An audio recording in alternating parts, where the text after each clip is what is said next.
فیہ آیات بینات مقام ابراہیم ومن دخلہ کان آمنا وللہ علی الناس حج البیت من استطاع الیہ سبیلا ومن کفر فإن اللہ غنی عن العالمین۔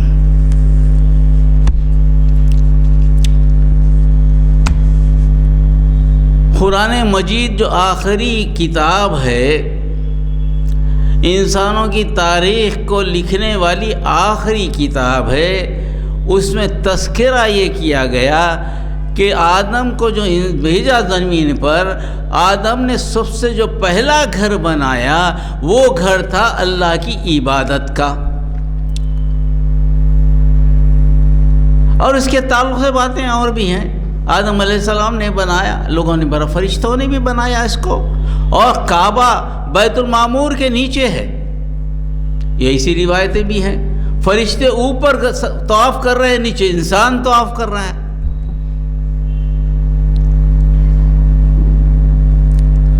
یعنی سب سے پہلی جو چیز بنی وہ بنی اللہ کا گھر۔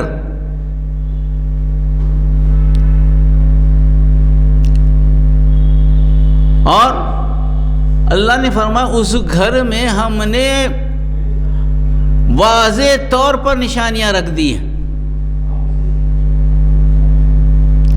اور پہلی نشانی ہے من دخلہ کان آمنا، جو اس میں داخل ہوگا امن پائے گا۔ یعنی اللہ کا جو گھر ہے امن کا گھر ہے، فساد کا گھر نہیں ہے۔ مسجدیں امن کی جگہ ہیں، فساد کی جگہ نہیں ہیں۔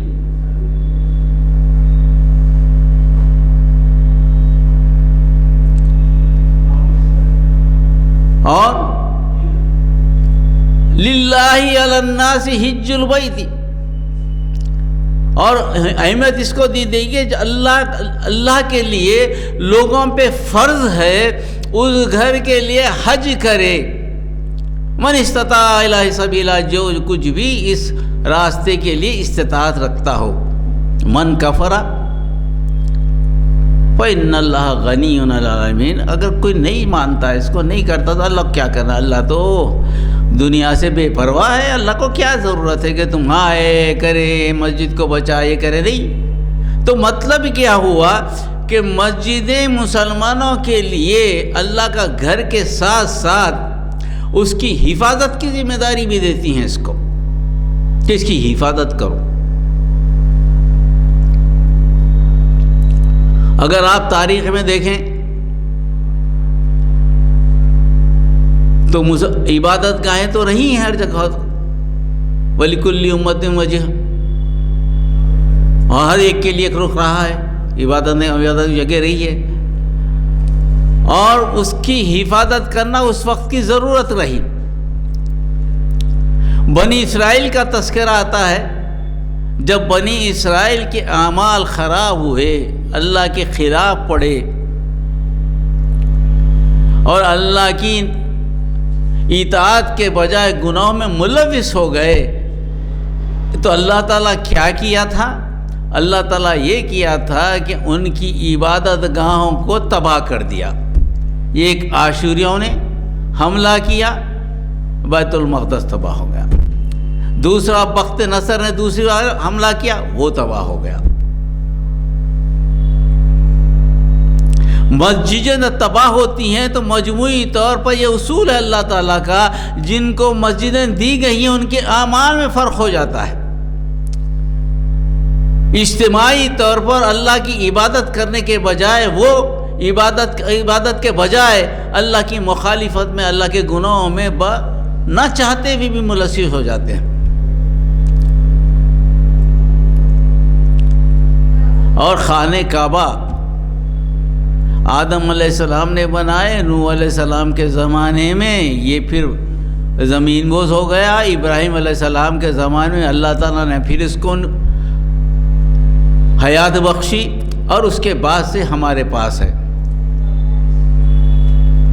ابراہیم علیہ السلام کی دو اولادیں، ایک اسماعیل علیہ السلام، ایک اسحاق علیہ السلام۔ اسحاق علیہ السلام کے لیے اللہ تعالیٰ نے اس کو کعبہ نہیں بنایا، اللہ تعالیٰ نے داؤد علیہ السلام کو کہا کہ بیت المقدس بناؤ تم۔ اسماعیل علیہ السلام کو یہاں بھیجا کعبہ، کیونکہ اسماعیل علیہ السلام، ابراہیم علیہ السلام دونوں نے خانہ کعبہ کی دیواریں اٹھاتے وقت یہ دعا کیے تھے کہ یہاں ایک رسول بھیج جو اللہ کی تمہاری آیتوں منہم بعث فی الامیین رسولا منہم یتلو علیہم آیاتک ویعلمہم الکتاب والحکمۃ ویزکیہم انک انت العزیز الحکیم. کیونکہ یہ ایک رسول کی بات کیے تھے آپ، یہ ایک رسول بھیج، رسولوں کی بات نہیں کیے تھے. اور وہ ایک رسول خاتم النبیین ہے ہمارے، جو اسماعیل علیہ السلام کی اولاد میں ہے. اور وہاں کئی رسول بھیجے گئے، چونکہ یہاں ایک رسول آنا تھا، وہاں ایک کعبہ بنا بیت المقدس جو ہمارا قبلہ اول ہے اسلام کا. مگر دنیا میں انسانوں کے لیے قبلہ کون سا ہے؟ کعبہ. تو اسی کعبے کی طرف پلٹا دیا گیا نبی کریم صلی اللہ علیہ وسلم کا. ہم نے تو یہ بنایا، یہ تھا رسول، یہ جو پروسیجر تھا انبیاء کے آنے کا، وہ پروسیجر اب ختم ہو گیا. اب آپ آخری نبی ہیں آنے والے، اس لیے کعبہ جو ہے نا، دراصل آدم علیہ السلام نے، ہمارا مقصد یہ تھا کہ بیت معمور کے نیچے کعبہ ہو، جہاں فرشتے پھرتے ہوں طواف کرتے ہیں، اس کے نیچے مسلمان بھی پھرتے ہیں اور ایک ثواب کمائے.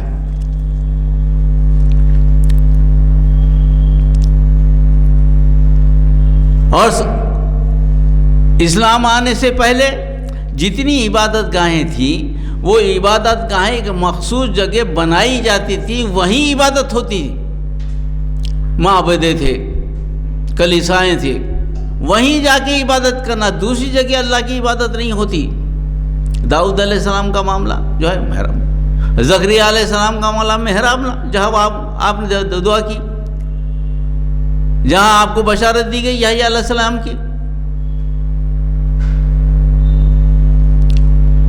زمین تو ان کے لیے حلال نہیں تھی، ان کے پاس وہیں جانا، محراب میں جا کر دعا کرنا. مگر چونکہ یہ بیت معمور کے بعد، کیونکہ بیت معمور کی جگہ کے نیچے کوئی چیز نہیں تھی، تھا تو یہ کعبہ. جب یہ کعبہ آ گیا، سارے فرشتے اوپر طواف کر رہے ہیں اور نیچے سارے مسلمان طواف کر رہے ہیں، تو یہ جگہ جب بن گئی تو اللہ تعالیٰ نے کہا کہ ہر مسلمان کا یہاں آنا ضروری نہیں ہے، مشکل ہے. پہلے کہا للہ علی الناس حج البیت من استطاع الیہ سبیلا، وہ لوگ جو استطاعت رکھتے ہیں ان کا کام ہے کہ حج کریں. اگر نہیں کر سکتے تو پھر ان کے لیے کیا ہے، ان کے لیے کیا چیز ہونی چاہیے؟ ان کے لیے اللہ تعالیٰ نے کہا کہ مساجد، ساری زمین نبی کریم صلی اللہ علیہ وسلم کے لیے حلال کر دی گئی.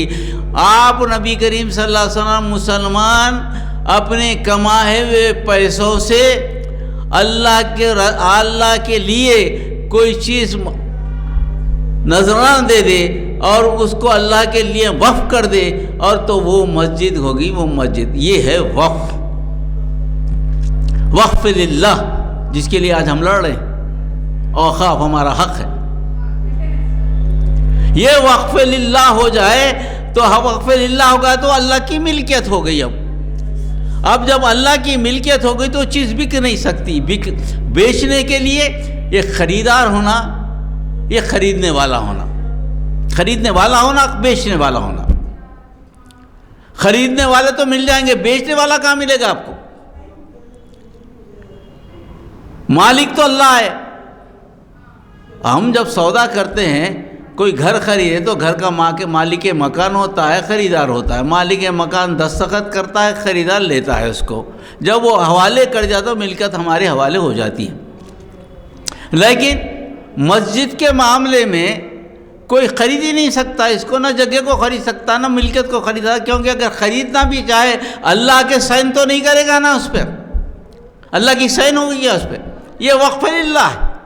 سارے اوقاف یہی مناسبت سے، جب اللہ کو حوالے کر دیا پھر لے نہیں سکتے اس کو. یہ سارے مساجد جو دنیا میں نظر آتے ہیں، یہ سارے مساجد کیا ہے؟ مکے کی ایک شکل ہے. ہم جس میں بیٹھے ہیں یہ مکہ کا حصہ ہے.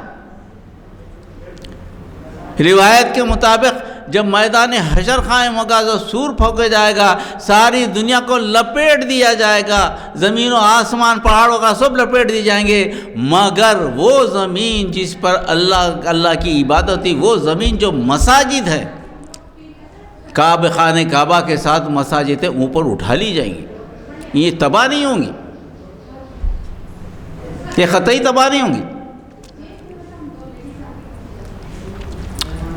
تو ایسی چیز جو آپ کے پاس امانت ہے اور وہ چیز آپ سے چھین لی گئی ہے اور آپ کے پاس وہ درد اب ختم ہو رہا ہے، تو اس کا مطلب یہ ہے کہ ہمارے کہیں نہ کہیں ہمارے ایمان میں کچھ کمزوری آ رہی ہے،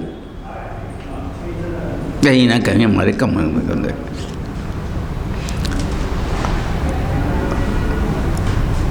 قرآن نے کہا وَمَنْ أَظْلَمُ مِمَّنْ مَنَعَ مَسَاجِدَ اللَّهِ أَن يُذْكَرَ فِيهَا اسْمُهُ وَسَعَىٰ فِي خَرَابِهَا أُولَٰئِكَ مَا كَانَ لَهُمْ يَدْخُلُوهَا إِلَّا خَائِفِينَ لَهُمْ فِي الدُّنْيَا خِزْيٌ وَلَهُمْ فِي الْآخِرَةِ عَذَابٌ عَظِيمٌ۔ اللہ نے کہا دیکھو تم بنا تو مسجد تو مجھے دے دیو، مگر یاد رکھو دنیا میں سب سے بڑا ظلم جو ہے وہ مسجدوں کی تباہی ہے۔ مسجد کوئی آدمی منظلم ممن منع مسجد، اور کوئی اس سے بڑا ظلم کیا ہو سکتا ہے جو کوئی مسجد میں اللہ کی عبادت سے روکے، اس کا فیس اللہ کے ذکر سے روکے، وہ صافی خرابی ہے اور اس کی خرابی کے در پہ ہو جائے، اس سے بڑا ظلم تو ہو ہی نہیں سکتا۔ دیکھیے اللہ کی ہدایت، اللہ کی ہدایت، اللہ کی تعلیمات پھیلانے کا ذریعہ وہی ختم ہو جائے تو وہ دنیا میں ہدایت دینے کا جگہ کون سی باقی رہے گی؟ مسجدوں کو تباہ کرنا دراصل اللہ کی تعلیمات کو، قرآن کی تعلیمات کو اشاعت سے روک رہا ہے، مسجدوں سے اذان کو روکنا ہے، حی علی الصلاۃ کو روکنا ہے، حی علی الفلاح کو روکنا ہے، اشہد ان لا الہ الا اللہ، اشہد ان محمد رسول اللہ کو روکنا ہے، اللہ اکبر کو روکنا ہے، لا الہ الا اللہ کو روکنا ہے۔ پھر اس کے بعد کیا بچا آپ کے پاس؟ کچھ نہیں بچا۔ اولئک ما کان لہم یدخلوها، ہونا تو یہ چاہیے کہ تم اتنے مضبوط ہوتے، تم اللہ کے بندے ہو، اللہ کی امت ہو، خیر و امت ہو، تم کو تو طاقتور ہونا چاہیے تھا۔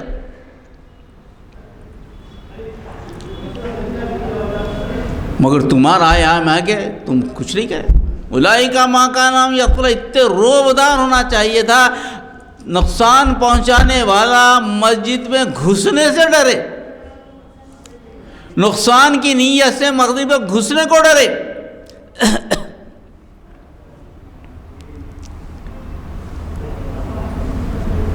اگر کسی وجہ سے گھسنے کو بھی آ جائے، دیکھنے کو بھی آ جائے تو خوف سے آئے، اللہ خائفین، اس کو خوف ہو، اللہ خائفین، پہلے تو اس کو ڈرے، بسم اللہ۔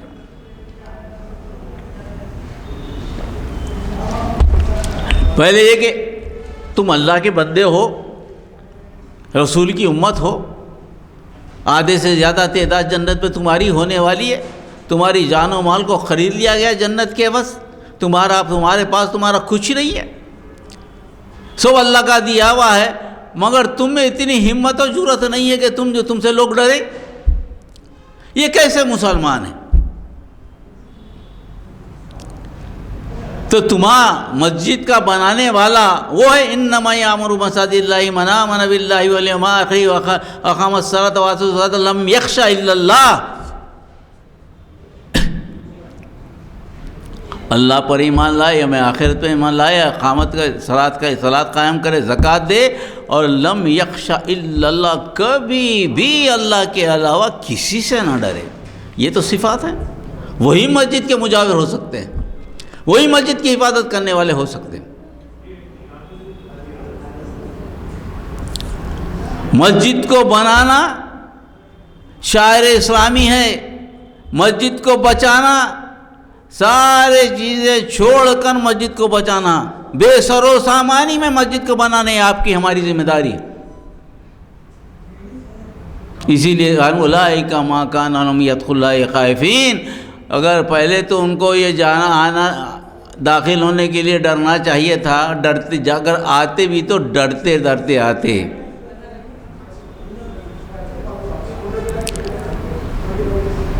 اور اس کے بعد ایک خوشخبری ہے، اگر تم نہ کر سکو ایسا، تم اتنے کمزور جاؤ، لہم فی الدنیا خزی ولہم فی الآخرۃ عذاب عظیم۔ اللہ تو بے بس نہیں ہے، اللہ بے بس ہے کہ اللہ تو بے بس نہیں ہے۔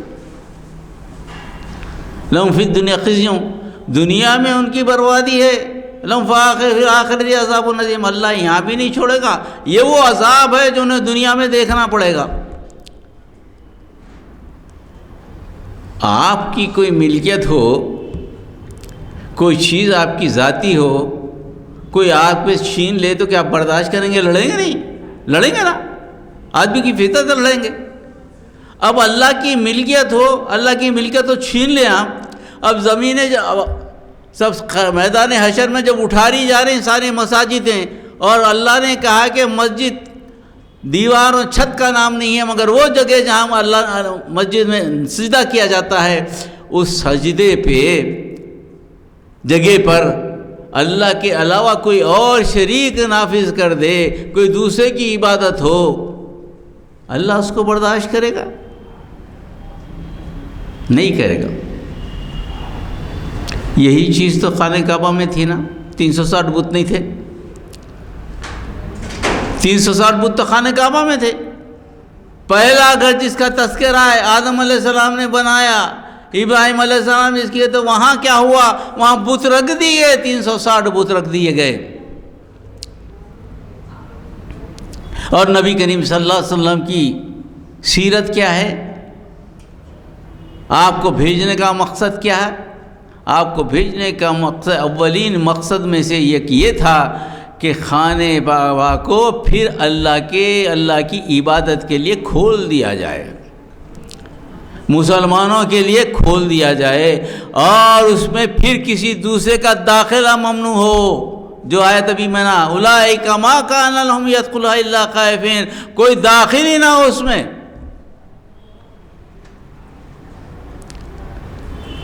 اب فتح مکے کے بعد جب نبی کریم صلی اللہ علیہ وسلم داخل ہوئے تو ہر بت کو لکڑی سے گرا، جاء الحق وزهق الباطل ان الباطل کان زہوقا۔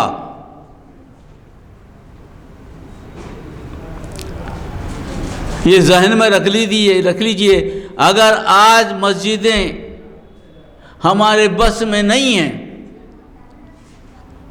ہم اس کو بچانے میں ناکام ہیں، کمزور ہیں، مگر یہ ذہن میں رکھیے کہ اللہ تعالیٰ اپنی مسجدوں کی حفاظت خود ہی کرے گا، آج نہیں کل آ گیا۔ کوئی ایسی چیز پیدا ہوگی کہ مسجد ہی برقرار رہے گی۔ تو ہمارا کام کیا ہے ایسے وقت میں؟ ان کمزور لوگوں کو ہمارا کام یہ ہے کہ ہم اس مقصد کو، ہم کچھ نہ کر سکیں تو کم از کم اتنا تو کر سکتے ہیں، ہماری آنے والی نسل کو یہ مقصد سمجھائیں، ان کے اندر منتقل کریں، بھائی تیری ذمہ داری ہمیں تو نہیں کرا، کم از کم تو آگے یہ سوچ اس میں کیا کرنا چاہیے، یہ ذمہ داری ہماری۔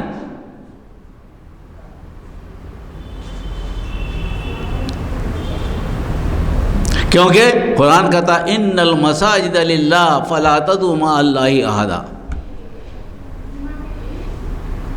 بے شک مسجدیں اللہ ہی کے لیے ہیں، اس میں اللہ کے علاوہ کسی کو نہیں پکارا جا سکتا، کسی کو نہیں پکارا جا سکتا۔ تو مسجد کا جو انتظام کرتے ہیں، مسجد کی جو ذمہ داری نبھاتے ہیں، مسجد کے حفاظت میں جو لوگ لگے ہیں، ان کو یہ سمجھ کے کام کرنا چاہیے کہ وہ دراصل جو کام کر رہے ہیں یہ کام اللہ کی طرف سے ان کو ذمہ دار بنا کر کام لیا جا رہا ہے۔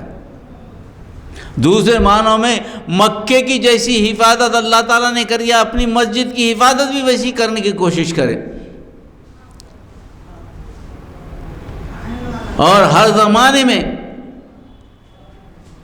جب کبھی کسی اللہ کے گھر کو، جہاں عبادت ہے، گھر کو تباہ کیا گیا، تو تو وہ انتہائی دشمنی میں کام کیا گیا، جیسے کہ بنی اسرائیل کے پاس ہوا، آج مسلمانوں کے ساتھ ہے، وہی بیت المقدس کے پاس ساتھ ہو رہا ہے۔ بیت المقدس ہمارا ہے نا۔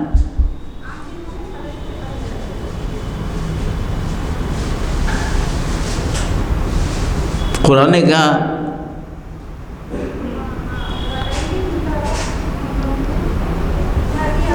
قرآن نے ابراہیم علیہ السلام کے تعلق سے جو بات کہی، ان اول الناس بابراہیم الذین اتبعوا وہذا النبی والذین آمنوا واللہ یعلم وانتم لا تعلمون۔ جو ولی ہیں ابراہیم علیہ السلام کی طریقے کے، ان اول الناس بابراہیم، ابراہیم کے طریقے کے جو ولی ہیں وہ کون ہیں؟ فاتبعوا، جو ان کی اتباع کرتے ہیں، وَهَذَا النَّبِيُّ وَالَّذِينَ آمَنُوا، اور کوئی نہیں ہے اس کے علاوہ کہ یہ نبی رسول اکرم صلی اللہ علیہ وسلم اور یہ مسلمان، وَاللَّهُ يَعْلَمُ وَأَنْتُمْ لَا تَعْلَمُونَ، تو اللہ بہتر جانتا ہے، تم نہیں جانتے، تو اس کا مطلب ہے بیت المقدس پہ ہمارا حق ہے، بیت المقدس پہ ہمارا حق ہے، کسی اور کا حق نہیں ہے، کیونکہ قبلہ اول ہے، ابراہیم علیہ السلام کا قبلہ اول ہے، عیسیٰ علیہ السلام کا، بنی اسرائیل کا قبلہ اول ہے، بنی اسرائیل کے بعد اللہ تعالیٰ نے ہم کو ذمہ داری دی ہے، اس لیے ہم لڑ رہے ہیں۔ عرب کے لیے بیت المقدس ہے تو ہندوستان بھی آپ کا جو ہے آبادی کے اعتبار 140 کروڑ کی آبادی ہے، دوسرے معنی میں یہ بھی تو ایک بر اعظم ہے نا، اتنی بڑی تعداد ہے، یہاں پر آپ کے لیے ایک مسجد چھوڑ دو، ایک مسجد آپ کے لیے آزمائش کی جگہ بنا دی گئی، وہاں سارے مسلمانوں کے لیے بیت المقدس ہے تو ہندوستان کے لیے مسجد بنا دی گئی۔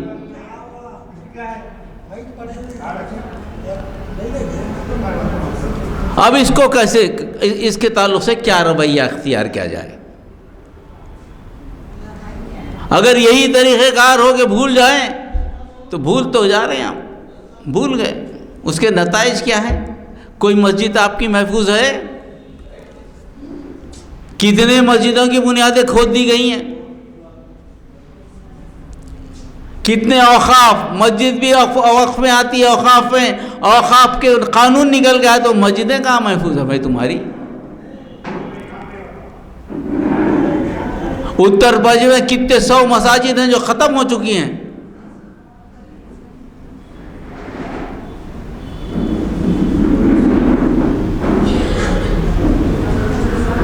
تو اس کا کیا طریقہ کار ہے؟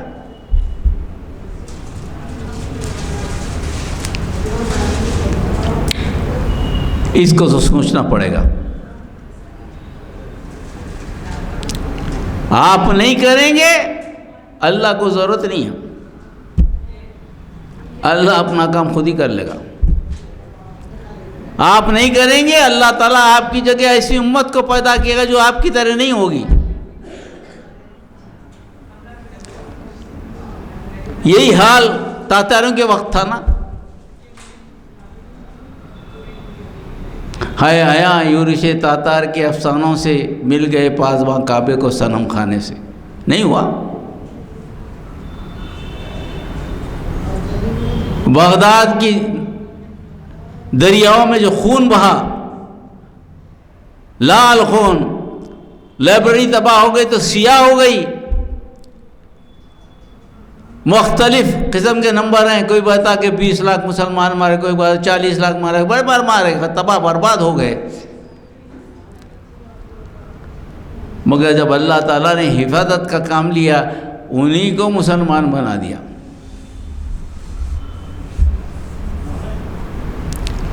مگر وہ جو پست ہمت تھے، حالت یہ تھی کہ ایک تاتاری عورت ایک مسلمان سے پوچھ رہی ہے، کھڑا ہوا ہے، تو مسلمان ہے؟ اس نے کہا ہاں، داڑھی اڑی کھڑا ہوا، تو مسلمان، ہاں تو یہاں ٹھہر جا، رک گیا، انہیں گھر گئی، تلوار لے کے آئی، تلوار لے کے اس کو شہید کر دی۔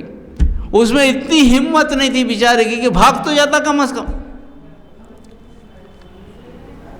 اتنی مغلوبیت کے بعد بھی اللہ تعالیٰ نے وہ تاتاریوں کو مسلمان بنا کے کعبے کی حفاظت کا کام کر لیا۔ اللہ کو ضرورت نہیں ہے بے ہمت ایمان کے کمزور مسلمانوں کی ضرورت نہیں ہے، مگر یہ ہے کہ آپ فکر تو کریں، جو کر سکتے ہیں۔ لا یکلف اللہ نفسا الا وسعها، کسی پہ اللہ تعالیٰ بوجھ نہیں ڈالا جتنا نہیں اٹھا سکتا، تو کم از کم اتنا تو سوچے تو صحیح۔